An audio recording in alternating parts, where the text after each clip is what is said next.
Happy Christmas Eve, Anthony. Is it Christmas Eve? It is. No, it's the 24th. As I can already tell based on our conversation before the show started, you are filled with Christmas cheer. I can sense it from you. I am. I'm very much looking forward to the cookies. That is, it's a good cookie time of year. Anthony, in the early days of Kodak, George Eastman carefully mapped out how his company could outlive him. By methodically planning for the future, he created a powerhouse that thrived far beyond his tenure. That's the essence of exit strategy, creating optionality beyond the founder. Today, we have a guest straight from Texas. I'm kidding. Straight from Australia? No. Straight from someplace. He's across the pond. Across the pond. Darryl's a dynamic, driven business consultant. I was going to say it, Darryl. I was going to say he's just a guy. And coach who cuts through complexity to get reliable, repeatable results for founder-led companies. He merges systems thinking with creativity. Has built international, multi-million-dollar businesses across 16 countries. Darryl, welcome. Just going to go ahead and blanket apologize for our behavior. Like, not even before. I'm just going to apologize for the rest of the show, just up front, and say thank you. I made a wildly inappropriate joke just before we went on air, so I apologize, Darryl. I thought it was. You're both right, because I am across the pond and I am an Aussie. So you're both right in that case. So there you go. The joke was perfect. The fact that you got it in just before you went on air. That was pretty good. That was well done. And anytime you throw out that's what he said, it's it's hit or miss. That was a home run. You nailed it today. So Darryl, again, thank you for joining us. Let's talk about just the basics here. We as founders, why do we need to care about this stuff? Why is it important for us to start thinking about exit planning? Because, conventional wisdom, just go build a great product and all that stuff will work out for itself, right? Just build a great business. Don't worry about the exit. Everything will work out. That's probably not accurate though, right? Well, it's fine if you live in fantasy land, but which I do. You do? Well, then it's all good. Then you don't have to worry about it. Well,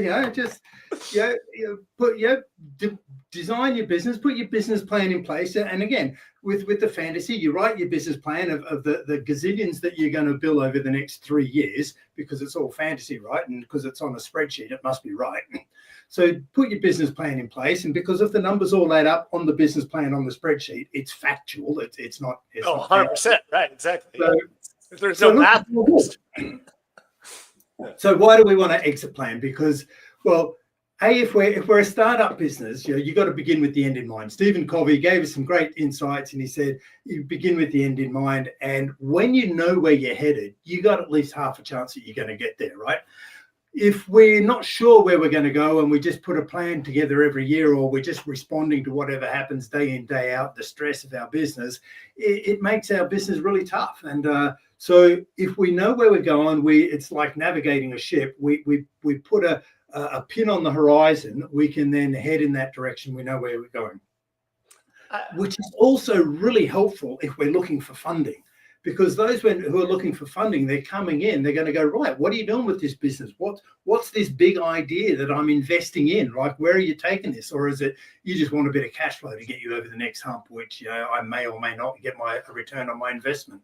So it's giving direction and giving a plan, a visibility, a line of sight of where you're headed.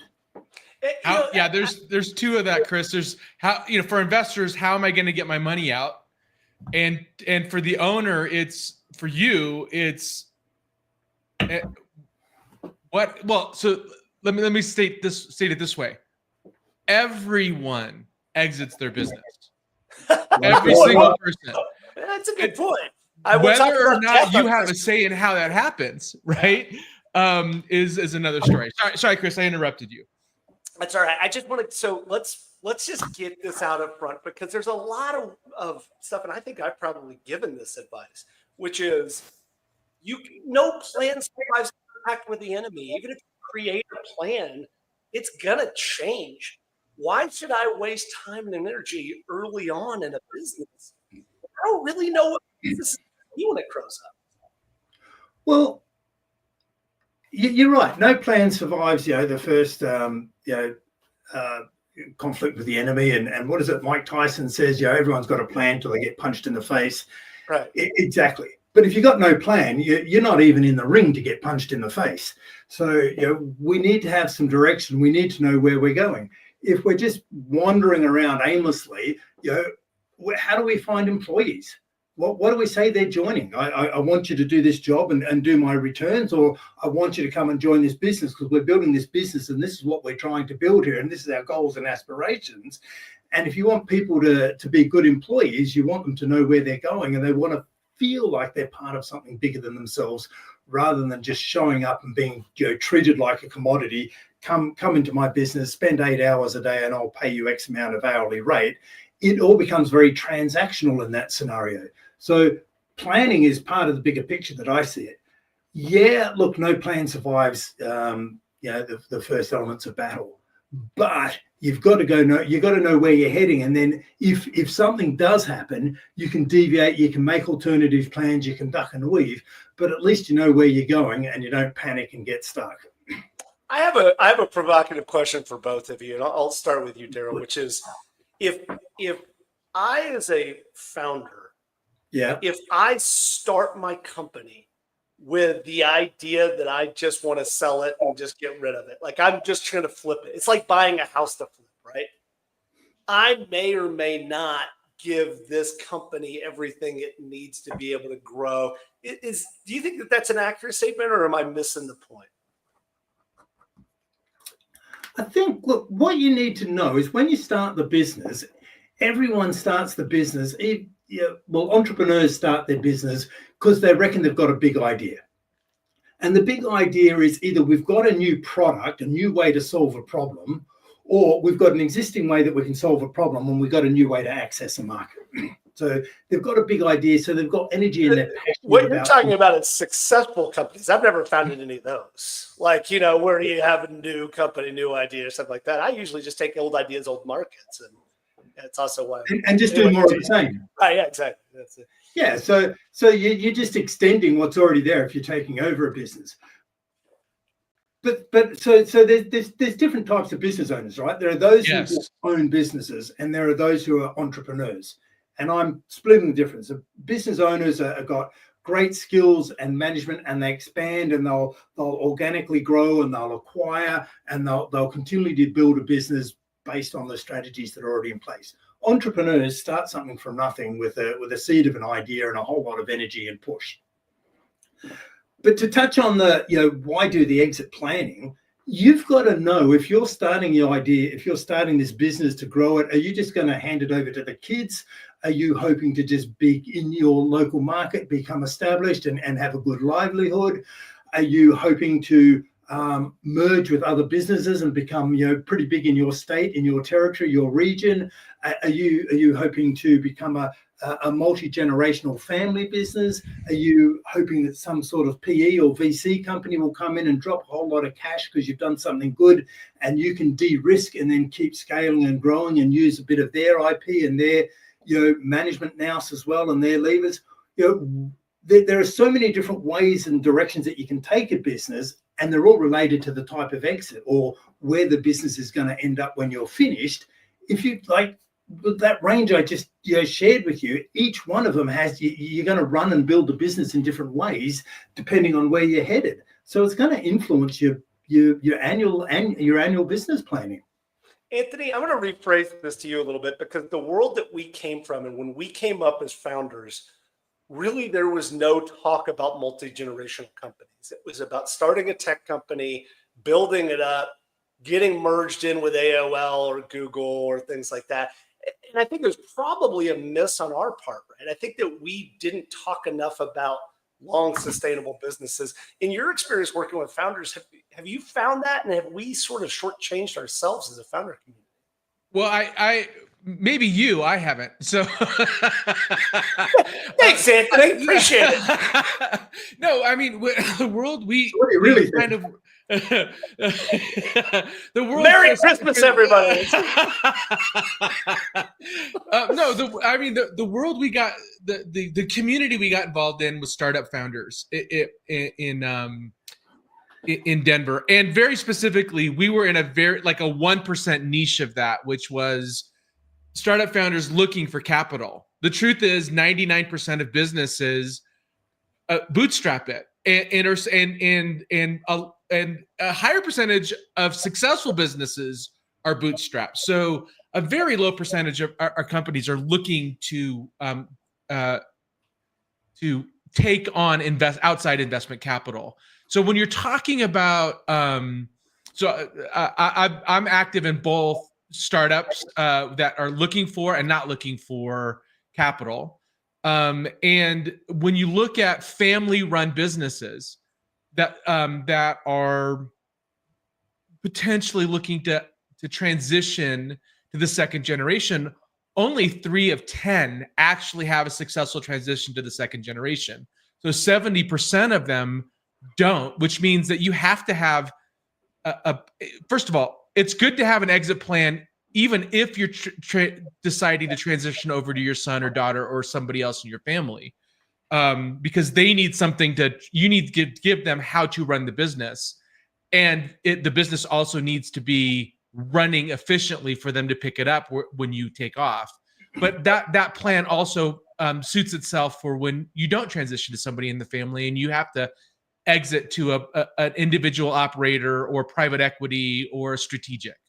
So I think I get it. I think I understand. And Darryl, so I think it's important for me as a founder to have a trajectory in mind. I can always adjust based on the market. And if I decide if there's a big acquirer that comes in, I might decide to change my mind. But to really start with the idea of where I want this business to go, what I want it to do.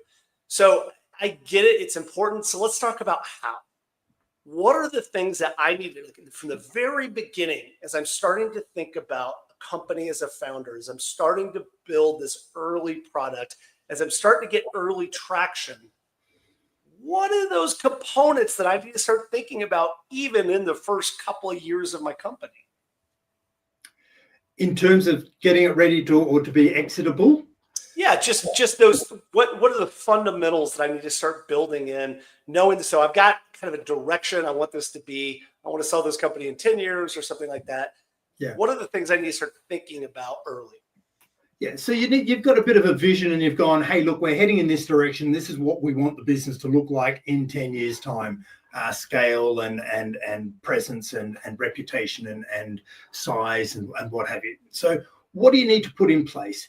You need to make sure that whatever happens, the business doesn't revolve around you. That's probably the biggest thing. So you want to train people up so that whatever your strategy is and your culture, so the culture is the style, the mood, whatever you like, the energy of the business, how decisions are made in the business. You want to make sure that you've actually got a framework for how decisions are made in your business so that as you start to appoint managers, you don't have to micromanage them, or you're not tempted to micromanage them and get involved. So the biggest thing that I would say is start to think, how do I extract myself out of any daily operation so the business doesn't revolve around me, sometimes called owner dependence.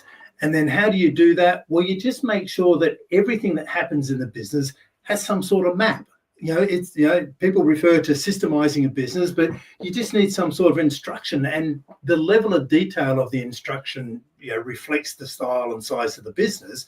But you just need to make sure that everything that's going to happen more than once, it's documented. So we're literally on the same page because we have a page. And then if we're documented, we can then go, well, Chris, I need you to do this while I'm away. I'm going on holidays for 3 months because that's what all founders do, right? And while I'm away, I need you to do this task for me that I normally do. And by the way, here's how to do it. And let me show you how to do it and follow the instruction. And then here's the feedback mechanism that I can keep an eye on things and monitor it so that while I'm away for 3 months, I'm getting some sort of feedback that's showing me that you're doing it the way that you were trained. So the more you can get yourself out of the business or out of any key roles, you want to make sure that you're not a key salesperson or key deliverer or key product guy. They're the things I would be looking at. And I know it's we're going back to fantasy, but if we're going to have the golden desire, that's what I'd be trying to achieve. I mean, I screwed that up so badly, Darryl. Like, I was the key employee in every single major category, and when the company looked to acquire me, I was like, what is it you do here? It's like, oh, everything.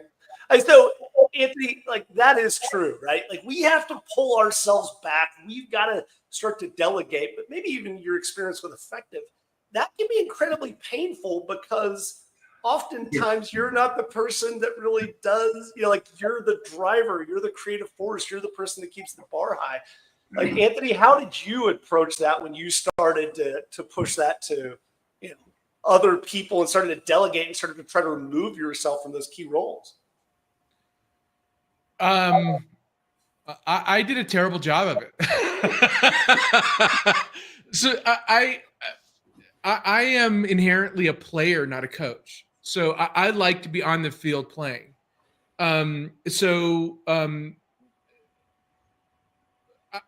The way I did it is a quarterback that has a good backup, right?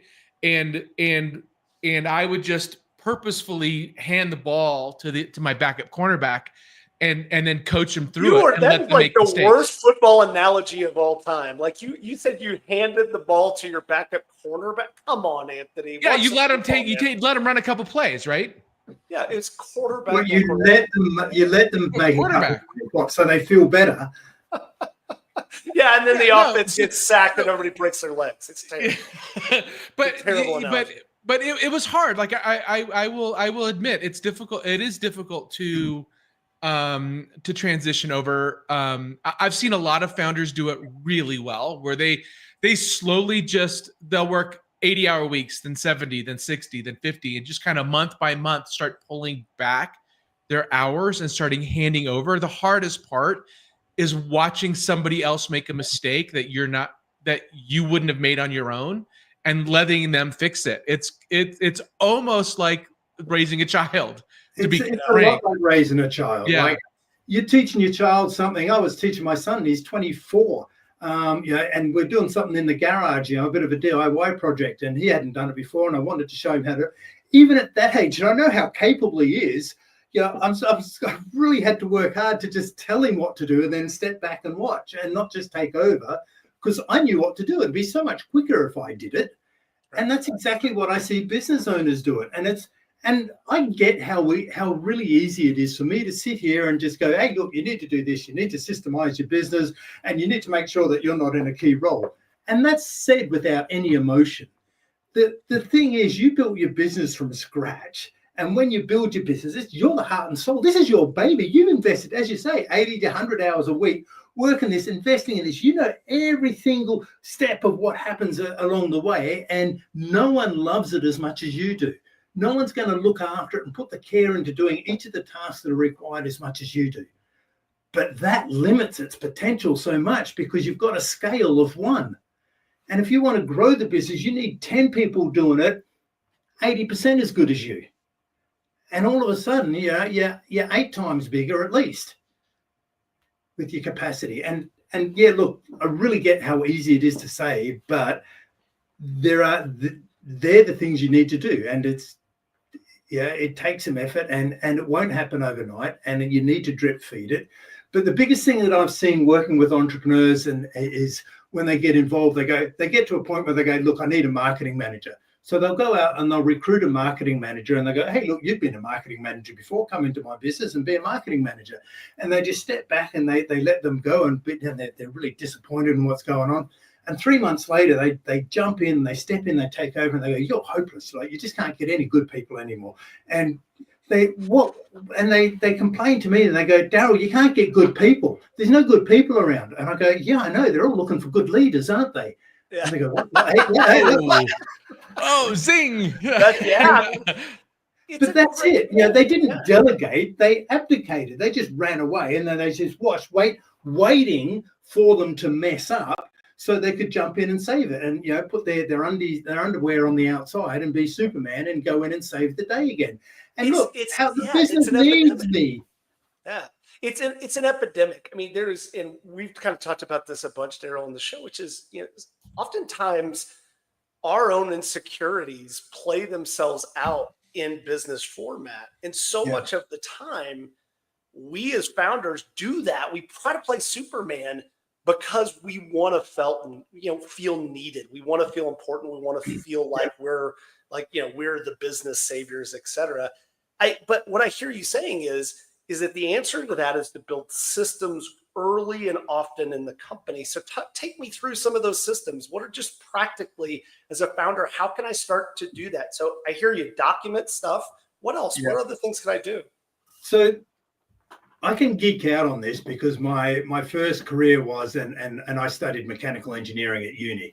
So I've got this logical, sequential, mindset. So I think there's 4 key systems that every business needs to look at. And the first one is, I call it the primary workflow.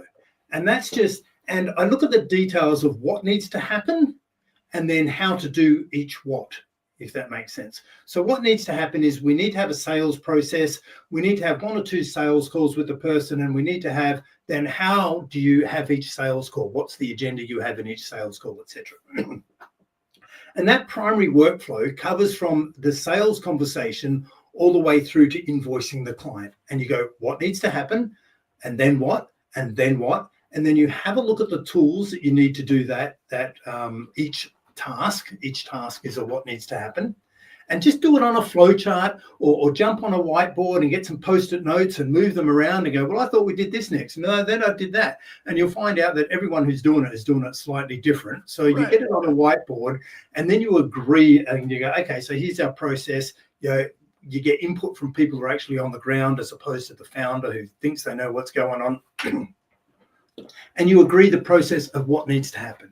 And then for each of those post-it notes, you'll probably have an instruction on how to do it. Now, depending on the size of the company and how often that workflow is followed, will determine how much additional documentation you need.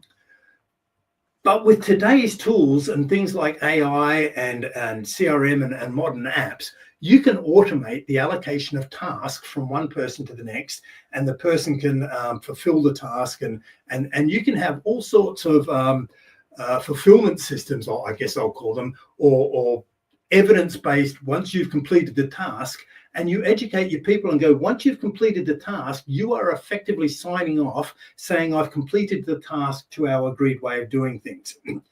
And then the owner or the management team want a dashboard, some sort of reporting system, and says, we had 10 requirements of this task to be done, and 6 have been done and 4 are outstanding.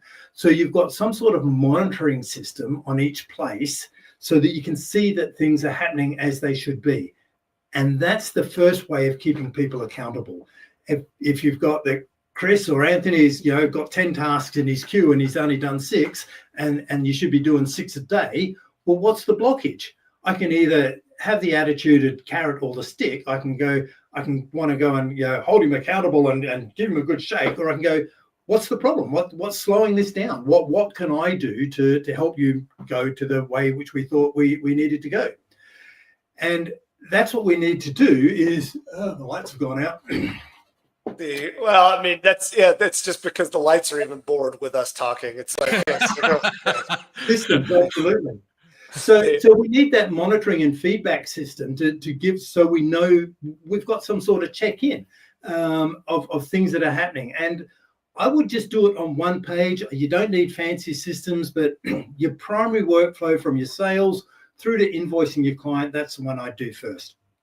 So you mentioned there's 4 things. I want to make sure that we knock the let's go. Primary workflow is the first one, and I have a primary workflow for every product or every solution that I have. That's number 1. Number 2 is the marketing machine. The marketing machine is, how do I pull levers to get leads? And do I know the cost per acquisition per lead by different channels? So I've got websites, I've got lead forms, I've got LinkedIn, I've got webinars, I've got scorecards, landing pages and lead generators, whatever I have in my business. what's my machine for generating leads that's consistent, repeatable, reliable? So that's my second one. So the marketing machine is generating a demand for my product. Then I need a talent machine. And the talent machine is from recruitment, understanding what my capacity requirements are for new people, from recruiting them through to training them, through to educating them and skilling them up while they're in my business, right through to their own personal succession, whether they're successioning out of jobs and going up in my business and getting more opportunity in my business, or whether they're leaving my business. So marketing machine and a talent machine matches my supply of talent with the demand in the marketplace. Once I get a bit bigger and I've got a leadership team in place that I'm perhaps leading, and I'm in a CEO role and I've got a leadership team, when most people want to systemize their business, they tend to just systemize the operations. What we need to be able to do is also systemize the leadership and how we've got a systemized approach from incrementally moving towards my vision year on year. And I'm talking about the systems that are out there like EOS and the raft of all the other similar versions and derivations of that. But do my management team also have a system? The one that we work with and we've evolved to match our system, we call it the Agile Management System, because it ducks and weaves with what's going on in an SME business. It needs to be agile. So they're the four ones: marketing machine, talent machine, primary workflow, and agile management system. And they all have it's a great framework. I think it's a great framework, and it makes total sense. I just have one question for you, Anthony, which is, oftentimes when I was starting to systematize stuff, when I got bored, I would go break things. I didn't mean to. That was kind of my drive. Part of it probably, Darryl, was the Superman component of wanted to be the one who fixed it. But also, as a founder, how do I transition my mindset from that massive creative energy into being an operator? And then what are some of the steps that you can do as a founder to help you get through that kind of transitionary step? Yeah, I think it's a great question. And there's two ways of looking at it. One, instead of breaking things, go look for that which is broken. That's really what I think that's what Elon Musk's superpower is he'll go and sit with his management team and give everybody 5 minutes and talk to them about what's broken. Then he will focus on the one thing that is the most broken that needs fixing. So I think he just looks to break things. He looks for things that are broken to fix, right? Mm. Then if things are really operating really well, there is a place where you can go craft that creative energy, but not until you understand what is working in your business. So you don't want to touch and mess with the things that are working. You want to go to break things where they're broken, right? So if you need to enter a new channel, it's the new that you get to work on, which is I want to enter a new channel, or I want to approach a new customer, or I want to launch a new product. Those things you can do without breaking the system that Darryl just talked about creating as a factory. They're all the things where you're working ahead of the business, right? When you're going, I'm working on something new, that by definition is what is known as working on the business, or it's working on the strategic elements. And when you're working on them, they don't hit your primary workflow for 6 or 12 months. So I reckon one of the things when I'm working with business owners, I go, look, you own your business and you tend to think of it, without any blame or judgment here, you tend to think of it as one thing. But there are actually 3 areas to owning a business. The first one is you have a job, you're working in the business, you've got income and you get income for that. The next one is you actually own the business. So you've got some ownership of business, and so you get some growth and capital valuation out of that. The third one is that you've got a control element. One of the reasons you wanted to start your own business is you've got some control. That's actually exercised through the board. And if you just think about structuring your business, so you go, what we wanted to explore, if we were going to build an exit plan for you and you've got a 10-year horizon, well, let's have a look at the 5 exits that you're going to do. The first one is we want to get you off the tools. So let's exit you out of the tools and into a management role. And then once you're in a management role, you've designed the function. You could be head of marketing, you could be head of production, you could be head of whatever. But then we want to get you exited out of the management role, and then you move into the CEO role. Now, those three jobs, you're earning income for those three, and you've had a career path, and you've exited your way out, and hopefully as you're exiting your way out, you're designing your role and templating it so that you can come out and someone can come in and it's already designed for them. So you don't need someone as good as you. Once you get out of the CEO role, you tend to want to exit yourself out of the CEO role into a chair type of role or into a role on the board. So now you've exited out of income and you're in a control only, or you're in a control position. And as chairman of the board, you're still influencing over the strategy and the direction of your business, but you're no longer getting income from a job. You're getting income through dividends because you're still a shareholder. And then the next exit is when you exit out of the board and you're only a shareholder, right? So you've got no control, you've got no income, you've just got capital growth and dividends. You're getting income through dividends. And then the final exit is when you sell your shares, right? And when you break down the elephant bite by bite by bite, business owners can go, okay, so they can wrap their head around it. They can see the next logical step and go, well, we don't have to figure out the whole exit plan. I just got to figure out how I get into that next step on the journey. So when you have that conversation, it's helpful. I think it's a really good framework, and it also does touch on kind of the final question I wanted to ask, and then we'll get into the speed round. I've got some questions too, Chris, that I want to make sure we cover. Okay, so let's just transition to a little bit later on. So I've built a good company. I'm starting to get traction. Maybe I've even started to migrate myself out of those first two roles into a leadership roles. Practically, I've got a direction here. What do I need to do in that mid-tier to say, how do I prepare for this exit? What are the things, even if I don't have it, even if it's not imminent? You gave me a stat earlier that was mind-boggling, that only 80% of privately owned companies that go to market fail to sell, meaning that only 20% actually do sell. Presumably you can do some things along that journey to help improve your chances of outcome. Absolutely. And yeah, that's a stat by the International Business Brokers Association, a US-based organization. They did the research of SME and mid-market privately held businesses that, got to a point where the owners wanted to exit the business. They've been running their business for years, and they assumed that they'd sell it and, pad their bank account nicely.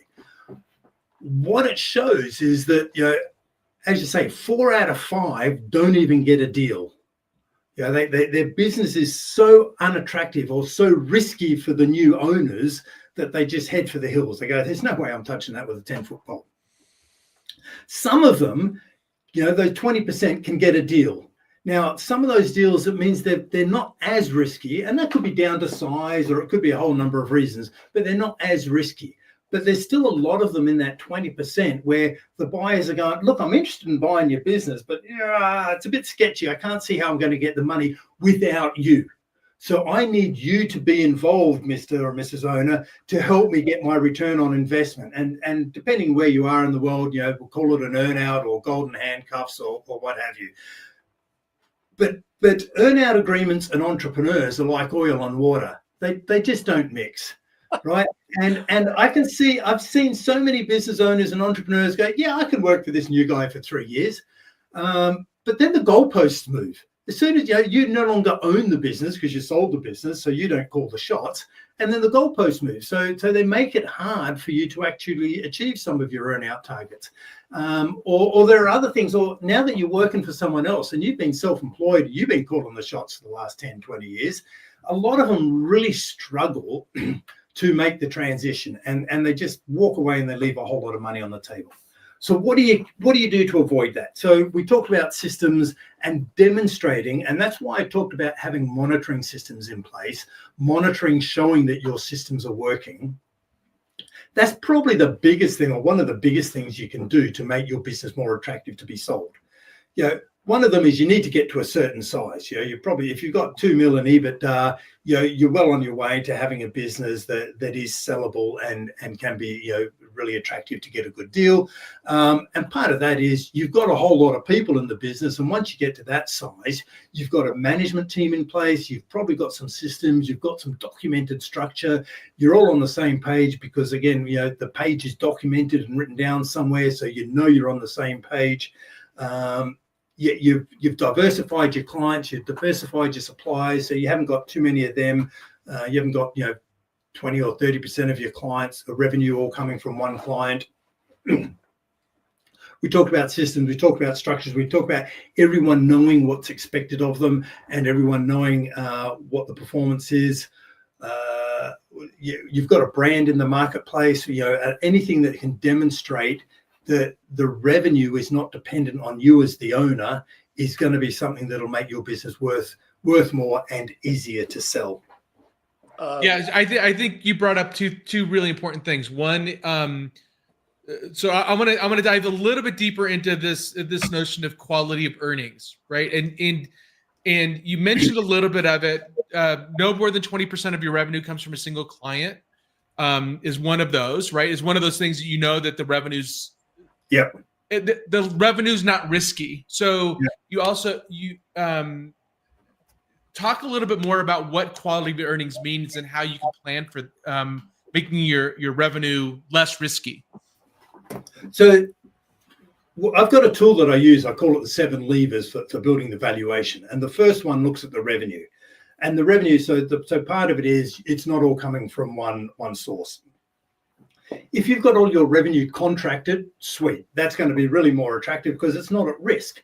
If you've got a product where you just sell a product and every one of your clients just buys one product from you and then they move on, again, high risk. If you've got some sort of subscription product where you've managed to create an ongoing need for your product so they're coming back again and again and again and you can demonstrate repeat buy or client retention, sweet. So the more secure you can make your revenue and reduce client churn or depending on whatever the product it is, but the more you can make out of every client and the more you can demonstrate a track record of that and that it's systemized, that's how we can improve the revenue. Is that what you're looking for there, Anthony? Yeah. The revenue and profit aren't the only things they're looking for. A buyer's looking for. They're looking for what's the quality of that revenue? How risky is that revenue? How, like you said, how much does the revenue and the delivery rely on you personally in order for the business to be successful? And the less that you guys keep using called revenue. Revenue, I never really. It's had what that people give you. It's the money people give you for creating something that improves their lives, Chris. You don't know anything about that, but that's what I was going to say. I didn't improve anybody's lives. So, really, very, very good conversation, Anthony. Any other points before we go to the speed round? No, let's get into the speed round. All right. So I'm going to ask you a few questions here. You can say one or the other, or tell me to shut up because they're dumb questions. Okay. All righty. In your Let's keep it in English. I speak Texan, so it's going to be hard. Should I exit early if given the opportunity, or should I hold on to my business long term? It's different for every person. That's right. That's a dumb question. Should I try to keep control, or should I try to delegate roles and responsibilities? Look, in theory, I would delegate roles. But I'm making assumptions here that you have a desire to build and scale a business and serve as many clients as you can with your solution because you've got this big idea that you're doing good. So what do you want to do? You want to do whatever plays to your skill set that can leverage the opportunity you've got in the marketplace. So I'm going to give you, it depends again. It's like all of these pretty much. Should I stay on, or should I get the hell out of the way? Should I stay involved in the company as I'm trying to transition, or just completely delegate and move on? Depends on your energy. If you've had enough and you're tired and you hate the business, get out of the way. It's time for someone else. If you've taken it as far as you can with the capital you've got, bring in a PE company and use their capital. And if you've still got the skills to take it further and the energy to take it further, get on board or get out of the way. Depends on your energy and your skills is the way I'll answer that one. As a founder, what's more important, my intuition or building systems?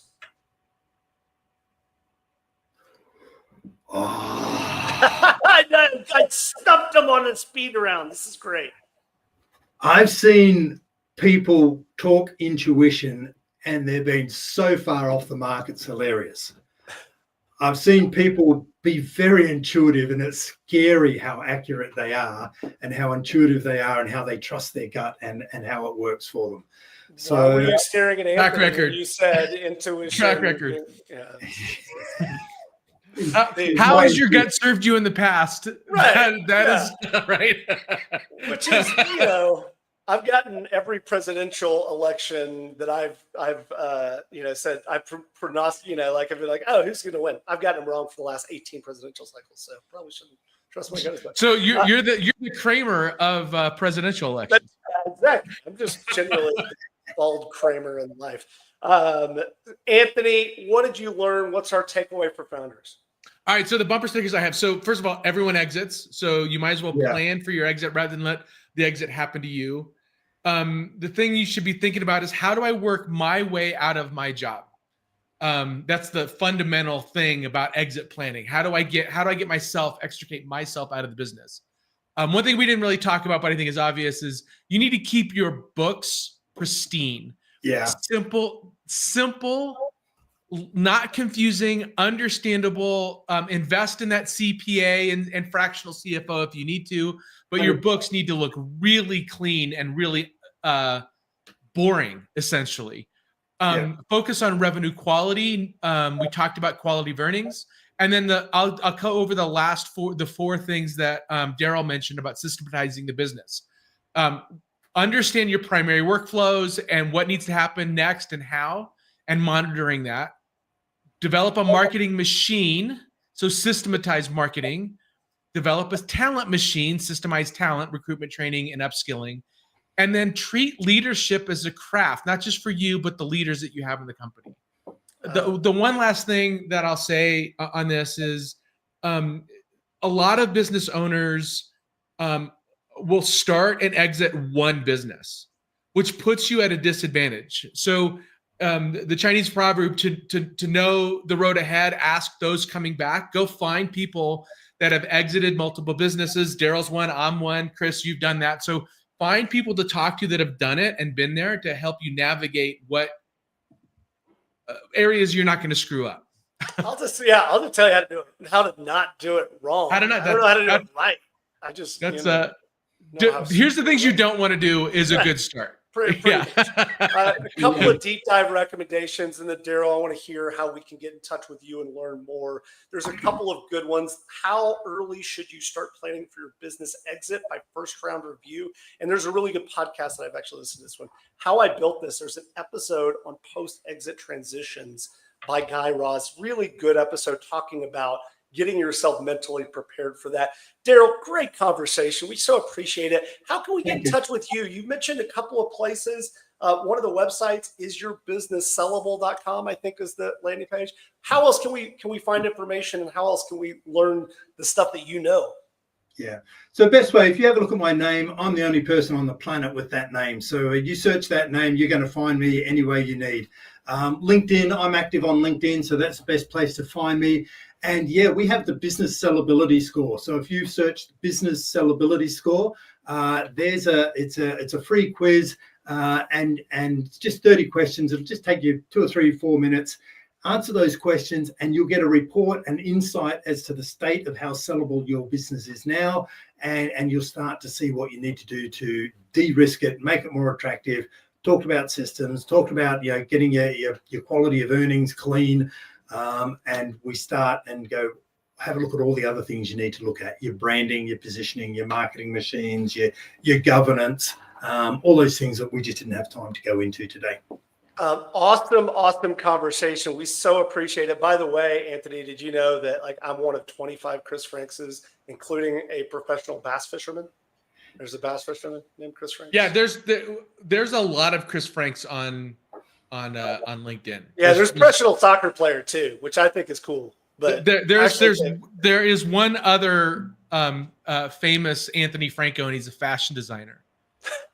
Which, I mean, I don't know. Maybe you can somehow draft off of that. It's obviously not me. He's chic, I'm geek. Yeah. It's great. Anthony, what do we have coming up? Merry Christmas to you and your family. Hope you have a great day. You tomorrow. too. What do we have? Darryl, thank you so much for being on. This was a great conversation. So next episode, we're going to be talking about company communication and Conway's Law with a guest, Noah Healy.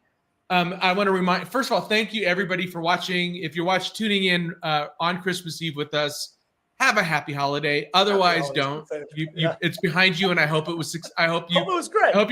I hope you still love your family.